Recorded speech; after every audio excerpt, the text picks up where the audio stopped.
So I used to work night shift at a pretty popular fast food place. Let's just call it Blobby's Burgers. And it was usually pretty relaxed. You'd get your usual demographic of assorted night people coming in at 3 a.m. Nurses and truck drivers, stoners, werewolves and vampires. Ugh, they were my least favorite. But it was generally pretty manageable. It's not like we're making steak dinners for food critics. We're putting chicken in box and meat on bun. Ah, man, you suck. Shut up, Tongs. But every now and then, late into the night, a clear presence could be felt that sent chills down our spine, and we knew exactly what was coming. The infamous Boss of Doom. No one knew exactly where it came from, but we did know we had just over 2 minutes before the store became an absolute war zone. Now, at the restaurant that I worked at, to the left there was a servo, and to the right a Red Rooster, sandwich shop, and some health vegan place that I literally never saw a single person come in or out of. Well, there must have been at least one person. Nope. I don't know how they messed up their logo so badly. Just put a square over a circle and you're a part of modern culture. But the first thing their new potential customers saw was a picture of a cup of hot chips, but instead of fries, there was green beans inside. I cannot think of a single person that would look forward to going out to get their cup of beans, which unfortunately meant that everyone aboard The Boss of Doom. saw our glowing yellow curves and immediately followed the sweet scent of grease and bad decisions. I had never seen a bigger organized meetup. Drug deals were happening, people were reuniting with their long-lost cousins. The dining room had basically become its own country, with one very strict law: get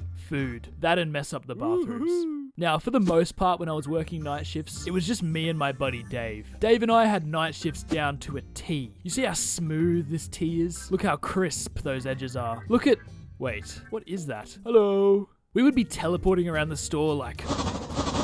Dave would be taking orders in drive-thru. I'd be making coffee. Suddenly, bam, he was making burgers. I'd be bagging up orders. Then he'd be washing dishes while taking orders over the headset. No worries, mate. Drive on through. Aren't you going to put my order through? Nope, no need. Send the order through telepathy to me. I'd give the food to the customer and my foot would become an FBOSS machine like, tap right here, please. Yeah, we were pretty damn good. But even we stood no chance against the monsoon that was about to hit us. The screen went from being completely empty to over 50 orders in a matter of minutes. We needed extra help. I call up my buddy. Hey, Blobby, you okay? Listen, grab your uniform. I need you to get down to the store as quickly as possible. I've got a dining room full of... Whoa, buddy. I love you, man, but it's 3 in the morning. I'm going back to sleep. But wait, if we don't get these orders out by... We were all on our own. So we did what any sane night shift workers would do. We went out the back, blocked our ears, and waited till they went away.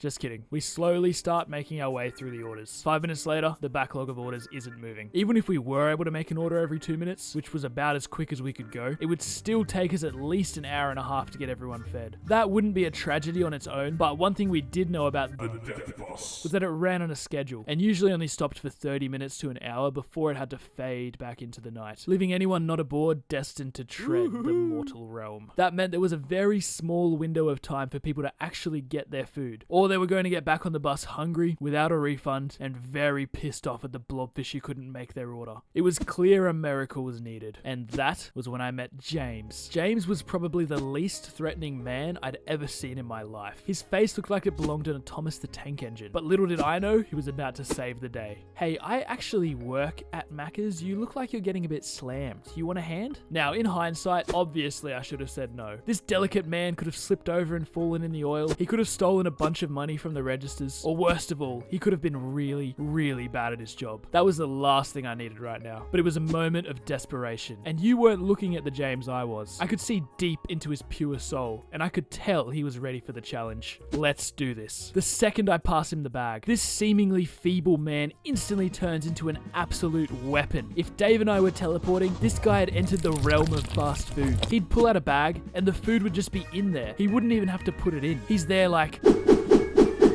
and the orders disappear in a record pace. Once the last order was completed, he returned to his normal state, said, "Don't mention it," and disappeared into the night. He didn't even get any food. It must have been too feral and unclean for his pure and golden heart. I don't know where James is now. I can only imagine his scaling mountains to save babies or holding up buildings with just his body weight. But if by some miracle you're watching this, James, thank you. Woohoo!